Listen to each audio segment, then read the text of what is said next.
کان اعظم منگو خان سے کچھ بھی بعید نہیں تھا۔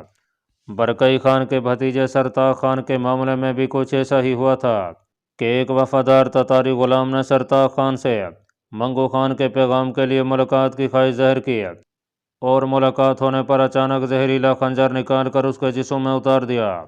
ایسا صرف سرتاج خان کے ساتھ نہیں ہوا تھا، منگو خان کے کئی دشمن اسی طرح موت کے گھاٹ اتارے جا چکے تھے۔ برکئی خان نے اس تجویز پر غور کیا اور پھر ارکبوکا کو شاہی دربار میں طلب کر لیا۔ اس کی آمد سے پہلے تمام محافظ سپاہیوں کو ہدایت کر دی گئی تھی کہ وہ ہوشیار رہیں۔ ارکبوکا کی کسی بھی مشکوک حرکت پر فوراً اسے تلواروں کے نرغے میں لے لیا جائے۔ ارکبوکا کو جب اپنی طلبی کا پیغام ملا تو وہ اپنی جگہ دم بخود رہ گیا۔ اسے برکئی خان سے ایسے کٹھور انداز کی ہرگز توقع نہیں تھی۔ اس نے لمحہ بھر کے لیے سوچا کہ وہ ملاقات کا ارادہ ترک کر کے واپس روانہ ہو جائے، مگر وہ جس مقصد کی تعمیل کے لیے وہاں آیا تھا وہ ادھورا ہی رہ جاتا۔ اس نے پیغمبر کو چلنے کے لیے کہا۔ پیغمبر اسے اپنی رہنمائی میں دربار میں لے آیا۔ دربار میں پہنچنے پر وہ سیدھا برکئی خان کی جانب بڑھا۔ ارکبوکا وہیں رکو، تمہیں مقصد بیان کیے بغیر کان اعظم کے قریب آنے کی اجازت نہیں ہے، ایک امیر اس کی راہ میں حائل ہو کر بولا۔ ارکبوکا خان اس کے لہجے پر پیچ و تاب کھانے لگا۔ اسے اپنی ایسی بےعزتی کی توقع نہیں تھی۔ اس کا ہاتھ غصے کے عالم میں تلوار کے دستے پر جا پہنچا۔ اس وقت تلواروں کی جھنجھناہٹ سے سارا دربار گونج اٹھا۔ محافظ سپاہیوں نے اپنی تلواریں بے نیام کرنے میں ذرا سا بھی تحمل نہیں کیا۔ ارکبوکا اپنا غصہ بھول کر حیرت و پریشانی سے چاروں جانب دیکھنے لگا۔ اس کا ہاتھ غیر ارادی طور پر دستے سے دور ہٹ چکا تھا۔ تلواریں ہٹا لو، ہم ترکستان کے کان کو اپنے دربار میں خوش آمدید کہتے ہیں، لیکن آج ہم حالات کے ایسے دوراہے پر ہیں کہ منگولوں کی روایات کے مطابق آپ کی عزت افزائی سے قاصر ہیں۔ اگر آپ کو میرا یہ انداز ناگوار گزرا ہو تو بلا تامل اپنی آمد کا مقصد بیان کیجیے۔ میں آپ کو تخت شاہی سے دور رکھنے پر ایک بار پھر معذرت خواہ ہوں۔ برکئی خان نے ارکبوکا کو مخاطب کرتے ہوئے کہا، میں دلی طور پر خانہ برکئی خان کی بے حد عزت کرتا ہوں، مگر مجھے ایسے ناروا سلوک کی ہرگز توقع نہیں تھی۔ میں تمہیں منگولوں کے سر کا سنہرا تاج قرار دیتا تھا کہ منگولوں میں اگر کوئی مجھے مہذب اور باوقار دکھائی دیا ہے تو وہ صرف برکئی خان ہے۔ میں اپنے سلوک کے لیے شرمندگی کا اظہار کر چکا ہوں۔ اگر آپ اصل موضوع کی جانب آ جائیں تو زیادہ بہتر ہوگا۔ کوئی ایسی ویسی بات نہیں ہے تو میں خود اپنے سپاہیوں کو ہدایت کیے دیتا ہوں کہ وہ پورے اہتمام کے ساتھ آپ کو سرحد تک پہنچا دیں۔ برکئی خان، تم عمر میں مجھ سے چھوٹے ہو، اس کے علاوہ ہمارا ایک خاندانی رشتہ بھی ہے، یوں روکھے پن کا مظاہرہ نہ کرو، آنے والے کل میں ہم ایک دوسرے کی ضرورت پڑ سکتی ہے۔ ارکبوکا نے تیز لہجے میں کہا، مجھے کل تک جب آپ کی مدد کی اشد ضرورت تھی اور میں نے اپنے ہر کاروں کو آپ کی جانب دوڑایا تو آپ سب نے کان لپیٹ لیے، اور آج جب میں آپ کے بھائی کے خلاف لشکر کشی کرنے کے لیے نکلنے والا ہوں تو آپ مجھ سے اپنائیت کی بات کرتے ہیں۔ برکئی خان استہزائیہ لہجے میں بولا، اس وقت نہ تو میں نے کان لپیٹے تھے اور نہ ہی میں اس حالت میں تھا کہ بغداد کے لیے تمہاری کوئی مدد کر سکتا، مگر آج میں ایسی حالت میں ہوں کہ تمہاری مدد کر سکوں، اور اسی مقصد کے پیش نظر یہاں آیا ہوں۔ ارکبوکا نے جواب دیا، الحمدللہ میں پہلے دن سے اس حالت میں ہوں کہ بزور شمشیر مقابلہ کر سکوں، مگر خاندانی رشتے مجھے مجبور کیے ہوئے تھے۔ آج میں نے ان رشتوں کا توق اپنے گلے سے اتار پھینکا ہے، اور مجھے کسی ایسے فرد سے مدد کی کوئی خواہش نہیں ہے جو میرے مد مقابل سے تعلق رکھتا ہو۔ دیکھو، میرے خلوص پر شبہ نہ کرو، میں تمہارا خیر خواہ ہوں، مجھے اپنے پاس آنے دو، میری بات ایک بار سن لو، پھر بے شک تم اپنی من مانی کرتے رہنا، تمہاری بات مان لی جائے تو پھر بچے گا کیا؟ ایک امیر تنگ کر بولا، میں تمہارا اشارہ بخوبی سمجھ رہا ہوں، مجھے اتنا گھٹیا مت خیال کرو کہ میں بے خبری میں وار کروں گا، میں منگول بہادروں میں سے ایک ہوں۔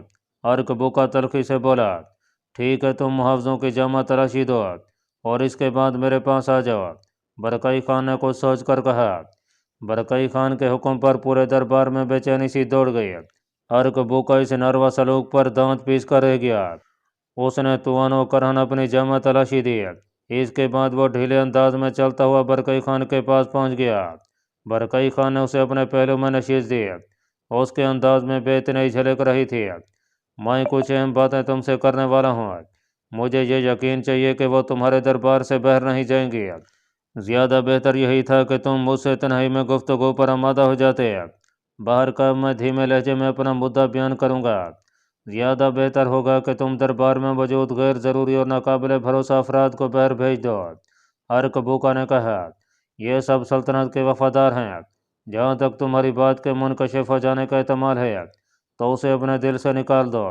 اس دربار میں ہونے والی گفتگو یہیں دفن ہو جایا کرتی ہے۔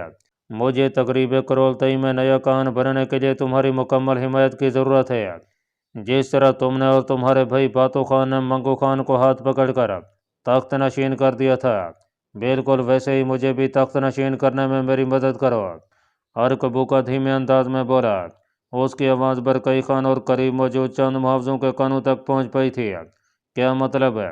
برکئی خان غیر متوقع بات پر حیرت زدہ رہ گیا۔ تم نے جو سنا ہے میں نے وہی کہا ہے۔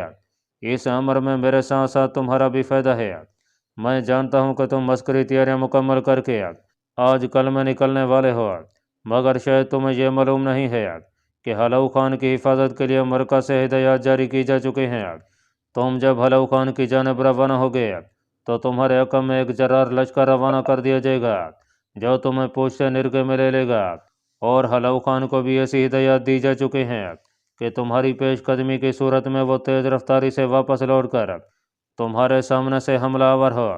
تم خود سوچو کہ سامنے ہلو خان اور رقب میں منگو خان کے لشکر جب موجود ہوں گے تو تم ایسی صورت میں شکست سے دو چار ہو جاؤ گے۔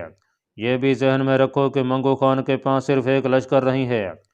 اگر تم میری مدد کرو تو میں سیاسی بساط پر ایسی چال چلوں گا کہ پورے کا پورا مرکز تمہارے قبضے میں آ جائے گا۔ ارکبوکا نے تفصیلی وضاحت کی۔ بہت خوب، برکئی خان ہنس کر بولا۔ بڑے خان نے مجھے عسکری کارروائی سے روکنے کے لیے کیا خوب منصوبہ سازی کی ہے۔ اس کی ذہانت پر داد دینے کو دل چاہ رہا ہے۔ بے وقوفی کی باتیں مت کرو۔ ارکبوکا تل ملا کر بولا، میں تمہیں ایک ایسی راہ دکھا رہا ہوں جس سے تم خون کا ایک قطرہ بہائے بغیر اپنے مقصد میں کامیاب ہو جاؤ گے۔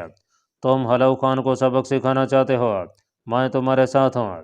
مجھے اپنے بھائی سے کوئی ہمدردی نہیں ہے کیونکہ وہ منگولوں کے نام پر بدنما داغ بن چکا ہے۔ اس نے منگولوں کی بہادری اور شہزوری پر کاری ضرب لگائی ہے۔ بغداد کے ساتھ جو کچھ ہوا ہے اس میں اس کی بہادری کا کوئی دخل نہیں تھا۔ اس نے دھوکہ دہی کا راستہ اختیار کر کے منگولوں کی عظمت اور وقار کو نقصان پہنچایا ہے۔ تمہاری بے سر و پا باتیں اس قابل نہیں ہیں کہ ان پر ذرا سے بھی بھروسہ کیا جا سکے۔ برکئی خان نے کہا، برکئی خان، میں تمہیں آخری بار مشورہ دے رہا ہوں کہ تم اپنی حماقت سے باز آ جاؤ ورنہ نقصان اٹھاؤ گے۔ کچھ ہی دن کی بات ہے، پھر جو کچھ ہوگا وہ تم سب کے سامنے ہوگا۔ جہاں تم نے اتنا وقت انتظار کیا ہے صرف چند دن تک ٹھہر جاؤ۔ ارکبوکا التجائیہ لہجے میں بولا، تم کیا چاہتے ہو؟ میں ابھی تک نہیں سمجھ سکا۔ کبھی تم ڈراتے اور دھمکاتے ہو اور کبھی تم بے بسی کا اظہار کرتے ہو۔ تم صاف صاف بات کیوں نہیں کرتے کہ آخر ایسا کیا ہونے والا ہے جس سے تم فائدہ اٹھانا چاہتے ہو؟ برکئی خان اس کے انداز پر الجھ سا گیا۔ برکئی خان، ارکبوکا نے درباریوں کی طرح محتاط نگاہوں سے دیکھتے ہوئے کہا، منگو خان کا دماغ چل گیا ہے۔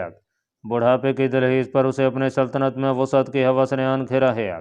وہ چین پر لشکر کشی کرنے پر تلا ہوا ہے۔ منگول امراء میں اس پر اختلاف پیدا ہو چکا ہے۔ وہ منگو خان کے اس فیصلے کی مذمت کرتے دکھائی دیتے ہیں۔ وہ برملا اپنی رائے کا اظہار تو نہیں کر پاتے مگر پشت پر ان کے دلوں کا غبار نکلتا دکھائی دیتا ہے۔ منگو خان کا خیال ہے کہ ہلو خان کے بغداد اور بلاد شام و شرقیہ کے قبضے کے بعد اسے بھی اپنی جوان مردی کا مظاہرہ کرنا چاہیے۔ اس سے مجھے کیا فائدہ ہو سکتا ہے؟ برکئی خان نے حیرت سے پوچھا۔ تم شاید نہیں جانتے کہ کان اعظم چنگیز خان کو تنگری کے خادم نے یہ خبر دی تھی کہ جاودانی آسمان کی نیک روح نے اسے بتایا ہے کہ اس کے خاندان کا کوئی شخص چین فتح نہیں کر سکتا۔ جو کوئی چین کی فتح کا خیال اپنے دل میں لائے گا وہ جلدی موت کی گہری نیند سو جائے گا۔ اس کی بات سچ نکلی تھی۔ جب کان اعظم چنگیز خان نے اسے وہمہ قرار دیتے ہوئے چین کی جانب پیش قدمی کا ارادہ کیا تھا تو وہ ابھی روانہ بھی نہیں ہو سکا تھا کہ زندگی کا وقت پورا ہو گیا۔ مجھے پورا یقین ہے کہ اب بھی کچھ ایسا ہی ہونے والا ہے۔ منگو خان کے مرنے یا مارے جانے سے مجھے کیا فائدہ ہوگا؟ برکئی خان نے پوچھا۔ فائدہ اس کی موت سے نہیں بلکہ اس کے بعد منعقد ہونے والی رسم کرولتئی سے وابستہ ہے۔ تم کسی بھی طرح مجھے اس منصب پر بٹھا دو، میں تم سے وعدہ کرتا ہوں کہ تمہاری ہر خواہش کا احترام کرتے ہوئے پوری مدد کروں گا، اور بغداد میں مسلمانوں کے ساتھ جو کچھ ہوا ہے اس کی ہر طرح سے تلافی کرنے کی کوشش کروں گا۔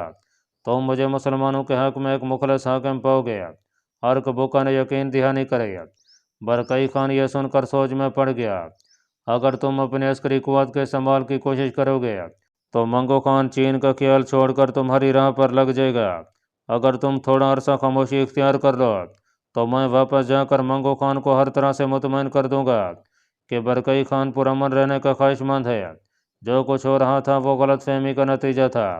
اس طرح وہ مطمئن ہو کر چین کی جانب متوجہ ہو جائے گا، اور تم دیکھ لینا کہ انجام وہی ہوگا جو میں نے بتایا ہے۔ ارکبوکا نے اپنی بات مکمل کی۔ اگر ایسا نہ ہوا تو خان اعظم منگو خان چین کی مہم میں کامیاب ہو گیا تو پھر؟ برکئی خان دھیمی مسکراہٹ کے ساتھ بولا، اور ارکبوکا بغلیں جھانکنے لگا۔ مجھے اپنے تجزیے پر پورا یقین ہے۔ تھوڑی دیر بعد وہ مستحکم لہجے میں بولا، تمہاری گفتگو کے بعد میں اس نتیجے پر پہنچا ہوں کہ تم صرف یہ چاہتے ہو کہ میں کسی بھی طرح اپنا ارادہ ترک کر دوں۔ برکئی خان نے سرسری انداز میں کہا، ٹھیک ہے، تم جو کرنا چاہتے ہو وہ کرو۔ میں منگولوں کی آپس میں جنگ کا خواہش مند نہیں تھا۔ قصوروار صرف حلو خان ہے، اور تم سزا ان تمام لوگوں کو دینا چاہتے ہو جو تمہارے سابقہ مذہب پر قائم ہیں۔ ممکن ہے کہ تم کامیاب ہو جاؤ، مگر اس دوران جو خون ریزی ہوگی اس کے ذمہ دار تم ہوگے۔ میں نے جہاں تک سنا ہے اسلام کا یہ حکم ہے کہ اگر کوئی مسئلہ بغیر تیگ و جدل کے حل ہوتا دکھائی دے تو امن کی راہ اپنانا چاہیے۔ ارکبوکا ناگواری سے بولا، درباری عمرہ ان دونوں کے بیچ میں ہونے والی گفتگو کے لب و لباب سے کسی حد تک واقف ہو چکے تھے۔ ان میں ایسے افراد جو کہ منگولوں کے اتحاد کے قائل تھے وہ بھانت بھانت کی بولیاں بولنے لگے۔ ان کے برعکس برکئی خان کے حامی عمرہ نے ان کے جواب میں اپنے اپنے دلائل دینے شروع کر دیے۔ دونوں فریقوں میں زور و شور سے بحث ہونے لگی، اور دربار ایک طرح کا میدان کارزار بن کر رہ گیا۔ برکئی خان نے سب کو خاموشی اختیار کرنے کا حکم دیا، اور ارکبوکا کی جانب متوجہ ہو کر بولا، میں تمہارے کہنے پر اپنا ارادہ ملتوی کر رہا ہوں۔ میں اپنے طور پر کھوج لگاؤں گا کہ تمہارے بیان میں کتنی سچائی ہے۔ اگر منگو خان واقعی چین کی مہم پر روانہ ہو گیا تو رسم کرولتئی میں اپنا کردار ضرور ادا کروں گا۔ تم بے فکر ہو کر جاؤ۔ برکئی خان جو کہہ دیتا ہے اس پر عمل بھی کرتا ہے۔ برکئی خان کے فیصلے پر درباری عمرہ کے چہرے کھل اٹھے۔ برکئی خان یہ اندازہ لگا چکا تھا کہ بے شک عمرہ کی ہمدردیاں اس کے ساتھ ہیں، مگر ان کے قلوب آج بھی دوسرے منگولوں کے ساتھ دھڑکتے ہیں۔ اس لیے اس نے اپنے گروہ کے منگولوں کو مزید دھڑوں میں بڑھنے سے بچانے کے لیے یہ فیصلہ سنایا تھا۔ اس کے ذہن میں منگو خان کی چین پر لشکر کشی کے سلسلے میں ایک بڑا چھوتا خیال آیا تھا۔ ارکبوکا کی آمد نے اسے ایک نئی راہ سجائی تھی، ایک ایسی راہ جس پر چل کر برکئی خان اپنے سب سے طاقتور حریف منگو خان پر ایک کاری ضرب لگا سکتا تھا، اور اس کی ذات کی جانب کوئی انگلی بھی نہیں اٹھا سکتا تھا۔ ناظرین، ہلاکو خان ارض فلسطین میں یافا کے میدان میں اپنا پڑاؤ ڈالے ہوئے تھا۔ 1.5 لاکھ کے قریب تتاری سپاہی اس کے ہمراہ تھے۔ علی مسلمانوں اور نصرانیوں کے لشکر اس سے الگ تھے۔ صلیبی نائٹ ہاسپٹلرز اور ٹیمپلرز کی بڑی تعداد بھی اس کے ساتھ موجود تھی۔ ہلاکو خان کی نصرانیت پر خاص نظر کرم کے باعث صلیبی لٹیروں کو کھلی چھٹی حاصل تھی۔ وہ مسلمان رعایا کو چن چن کر ہلاک کرتے رہے۔ ہلاکو خان کے حلیف مسلمان والیوں میں سے کسی میں اتنا دم باقی نہیں تھا کہ وہ صلیبی کارروائیوں کی مخالفت میں آواز اٹھاتے۔ ہلاکو خان اس مقام سے مختلف سمتوں میں اپنے دستے روانہ کرتا، اور مزید کمک کی ضرورت کے پیغام موصول ہونے پر نئے اور تازہ دم لشکر بھیجتا۔ یافا میں قیام کے دوران اس نے اپنی فتح و نصرت کا بڑا عظیم الشان جشن منایا۔ شراب و شباب کی محافل چلتی رہیں۔